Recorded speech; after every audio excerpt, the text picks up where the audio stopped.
Our deepest fear is not that we're inadequate. Our deepest fear is that we are powerful beyond measure. It is our light, not our darkness, which most frightens us. We ask ourselves, who am I to be brilliant, gorgeous, talented, and fabulous? Actually, who are you not to be? You are a child of God. Your playing small does not serve the world. There is nothing enlightened about shrinking so that other people will not feel insecure around you. We are all meant to shine as children do. We were born to make manifest the glory of God that is within us. It is not just in some of us, it is in everyone. And as we let our own light shine, we unconsciously give others permission to do the same. As we are liberated from our own fear, our presence automatically liberates others. Marianne Williamson. Hello and welcome to I Am the Change. My name is Michelle Simon Kelly. I started this as a New Year's resolution back in 2019, stating out loud that I was breaking up with fear, I was breaking up with shame, and I was breaking up with guilt, followed by a weekly video every week for an entire year, and I was able to keep that, and we're almost finished the 4th year, so January of 2024 will be my 5th year. So I'm proud of that. I've been able to match what I say.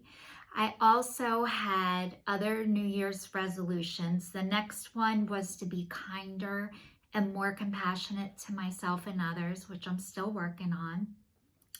The next year was to break up with processed sugar, which I am now sugar, flour, wheat, and caffeine free for almost, I'm thinking it's either 19 months or 20 months. I can't remember. I have to get the exact date. I started May 6th in 2022. So that was my abstinence start date. I'm in a 12-step fellowship, FAA, for that. So it's Food Addicts Anonymous, and that is helping me with my abstinence because I found out I cannot do this stuff on my own. So that year I broke up with processed sugar. I was like white knuckling it because I had no idea that flour and wheat trigger cravings too for sugar. So I'm just learning all this stuff for the first time. And then last year it was to attach an income to what it is that I do, which I'm still trying to figure it out and put it all together. But I got money this year, not much, from Facebook for being an influencer. So that is great. And then this year it is not to weigh myself every single day on the scale because I was a compulsive weigher. In fact, I weighed myself every single time I went into my bathroom, which was, all day, every day. So this year I was supposed to weigh myself every other day. I try and do realistic things. The old me would try and do 10 things at once and then fail. So now what I'm learning how to do is like dip my toe in the water first instead of diving in head first and then realizing there's not a lot of water. So I'm able to be abstinent now because I'm in my 3rd 12-step program. I'm also a recovering alcoholic, and I'm also a recovering adult child from, it's called Adult Children of Alcoholics and Dysfunctional Families. And I grew up in a dysfunctional family, which everyone did, by the way, but most people don't know it yet. It was so obvious to me what was going on in our house, and I thought it was obvious to everybody else, but it wasn't. So it looked great on the outside, but what was going on in the inside was sickness. And so I had to I had to get away from my family for a really, really long time to get help and to get well and to get better. So you guys, I'm starting to be able to integrate back into my family, which is huge because I had to stay away from my mom, my dad, and my sister because it wasn't good for me. And I haven't talked to my mom since I've been like 24 years old, and I'm 52. And I've talked to her like in passing if we saw each other at a funeral or something. But, you know, when I get mad and I am hurt, I get mad, I get silent, and I go away. And that was my process. I had to, and they call it ghosting now, but I had to do that in order to protect my heart. I was always accused of being too sensitive and, you know, but really I wore my heart on my sleeve and my feelings got hurt a lot. And I wasn't really able to shut that down. Thank God, that is my gift.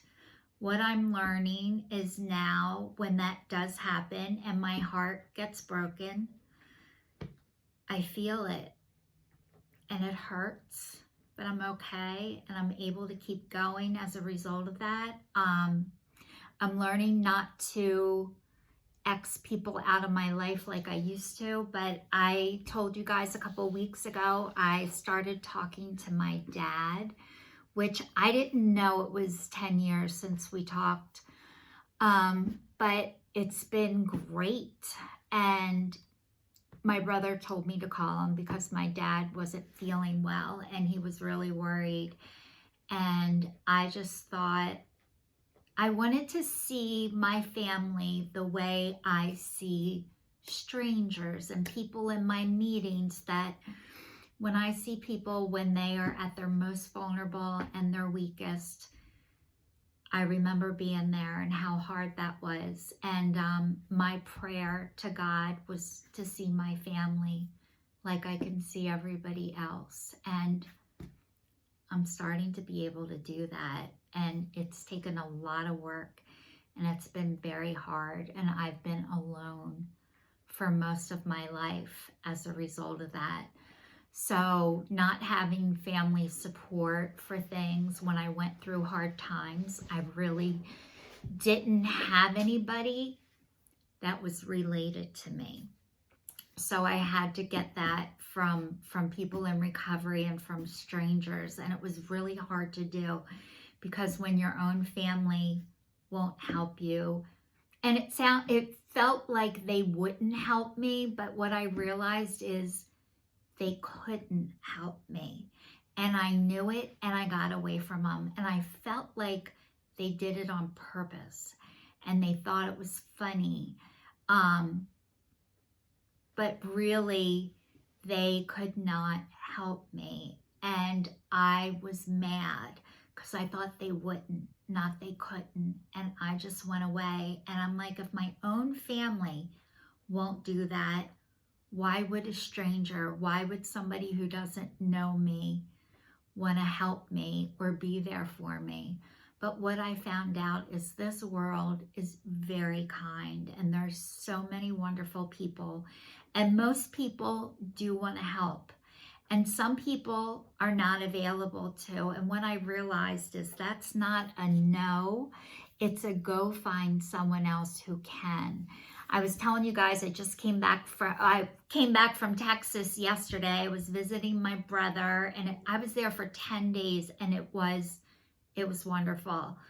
And I was telling you what starts to stink after 3 days, fish and family.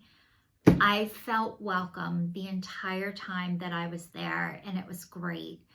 So I came back yesterday. My body is hurting so bad today. I was fine yesterday and it started again today. So I have the CRPS.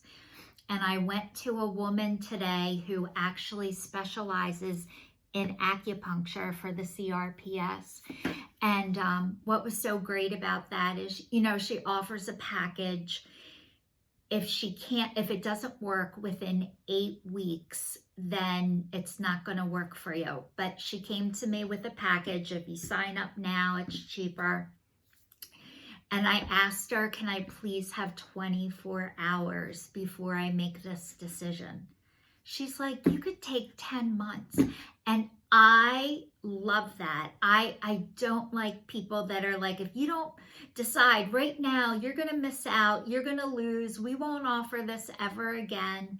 Like, that to me is shady. And her saying that was like a sign that she's meant to help me. And it's a couple $1,000, and I found out I can submit it to insurance and they pay like 40%.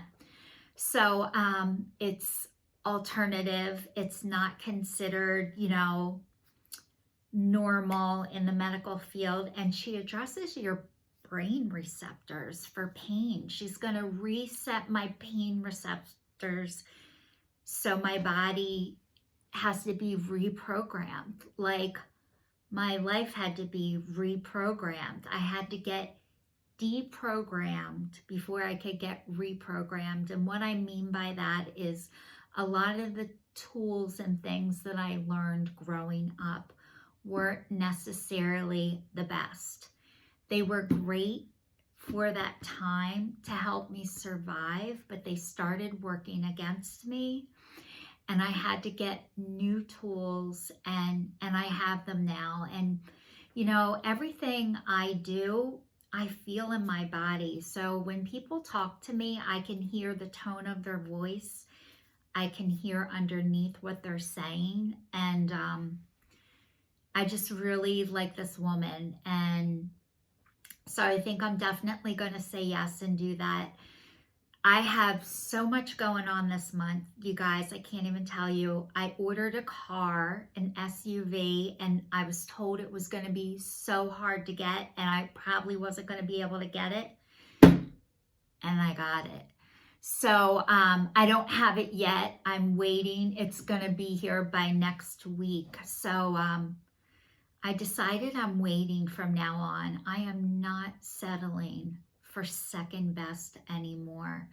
And yeah, do not settle is the biggest thing for me, is not settling on my health or on things that I want and need. I will get more into the car next week. And not only that, I'm going to Hawaii at the end of the month to go see my dad, and I've never been there, and he's been there for 20 years.